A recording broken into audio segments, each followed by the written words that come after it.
Taiwan के बीच बढ़ रहे विवाद पर पूरी दुनिया की नजर है। अमेरिकी स्पीकर नैन्सी पेलोसी के ताइवान दौरे के बाद स्थिति ऐसी है कि चीन कभी भी ताइवान पर हमला कर सकता है। ऐसे में इस बीच लोगों के मन में सवाल ये भी है कि अगर ताइवान और चीन के बीच युद्ध हुआ तो उसमें भारत की क्या भूमिका होगी। एशिया में अगर कोई युद्ध होता है तो सबसे बड़ी शक्तियों में शुमार भारत क्या करेगा। आज की हम अपनी इस वीडियो में आपको इसी बारे में बताएंगे और साथ ही हम आपको ताइवान और भारत की दशकों पुराने रिश्तों को भी समझाएंगे।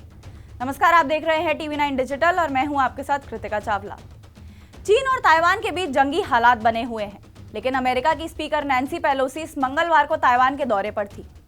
उनके इस दौरे पर चीन बहुत भड़का हुआ है। पेलोसी का ये दौरा अमेरिका और चीन के बीच तनाव को और ज्यादा बढ़ा सकता है। तो दूसरी ओर इस पूरे मामले पर भारत ने अपनी नजर बनाई हुई है, लेकिन अभी तक भारत की तरफ से इस मामले पर कोई बयान नहीं आया है। भारत ने अभी तक ताइवान के साथ औपचारिक राजनयिक रिश्ते नहीं बनाए हैं, क्योंकि ये चीन की वन चाइना पॉलिसी का समर्थन करता है। हालांकि दिसंबर 2010 में तत्कालीन चीनी प्रधानमंत्री वेन जियाबाओ की भारत यात्रा के दौरान नई दिल्ली ने संयुक्त बयान में चीन की वन चाइना पॉलिसी का समर्थन का जिक्र नहीं किया था। भारत सरकार ने दिसंबर 2021 में संसद में बताया था कि उसके ताइवान के साथ कैसे रिश्ते हैं।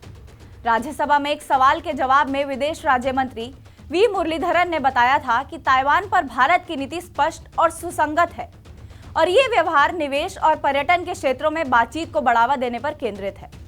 2014 में प्रधानमंत्री नरेंद्र मोदी सत्ता में आए। उन्होंने अपने शपथ ग्रहण में तिब्बती प्रशासन के अध्यक्ष लोब्संग सांगे के साथ ताइवान के राजदूत चुंग क्वांग टिएन को अपने शपथ ग्रहण में आमंत्रित किया। वन चाइना पॉलिसी का पालन करते हुए भी भारत ने राजनयिक कार्यों के लिए ताइपे में एक ऑफिस बनाया है। यहाँ वरिष्ठ राजनयिक भारत ताइपे एसोसिएशन ITA को नेतृत्व करता है। ताइवान का नई दिल्ली में ताइपे आर्थिक और सांस्कृतिक केंद्र भी है। इसकी स्थापना 1995 में हुई थी। भारत और ताइवान के संबंध संस्कृति और शिक्षा पर केंद्रित है।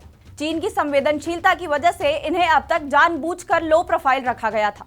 चीन और भारत के बीच डोकलाम में गतिरोध के बाद भारत और ताइवान के बीच संसदीय प्रतिनिधि मंडल का दौरा और विधायक स्तरीय संवाद 2017 में बंद हो गया। लेकिन हाल ही के कुछ सालों में चीन के साथ तनावपूर्ण रिश्तों के बीच भारत ने ताइवान के साथ अपने संबंधों को निभाने की कोशिश की है। 2020 में गलवान में हुए विवाद के बाद भारत ने विदेश मंत्रालय में तत्कालीन संयुक्त सचिव अमेरिका गौरांग लाल दास को ताइवान में राजनयिक नियुक्त किया। मई 2020 में बीजेपी ने अपने दो सांसदों मीनाक्षी लेखी और राहुल कासवान को ताइवान की राष्ट्रपति साई इंग वेन के शपथ ग्रहण के वर्चुअली शामिल होने के लिए कहा।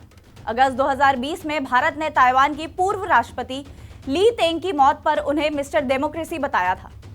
इसे चीन को एक संदेश देने की कोशिश बताया गया। भारत इस मामले में काफी सावधान है। यही वजह है कि ताइवान को लेकर राजनीतिक बयान जारी नहीं किए जाते। ली तेंग के शासन के दौरान ही भारत ने 1995 में ITA की स्थापना की थी। 1996 में ली को ताइवान के पहले प्रत्यक्ष राष्ट्रपति चुनाव में दूसरे कार्यकाल के लिए चुना गया था। आपको हमारी ये वीडियो कैसी लगी कमेंट सेक्शन में जरूर बताएं और ऐसे ही देश विदेश की तमाम बड़ी खबरों के लिए सब्सक्राइब करें हमारा YouTube चैनल TV9 भारतवर्ष।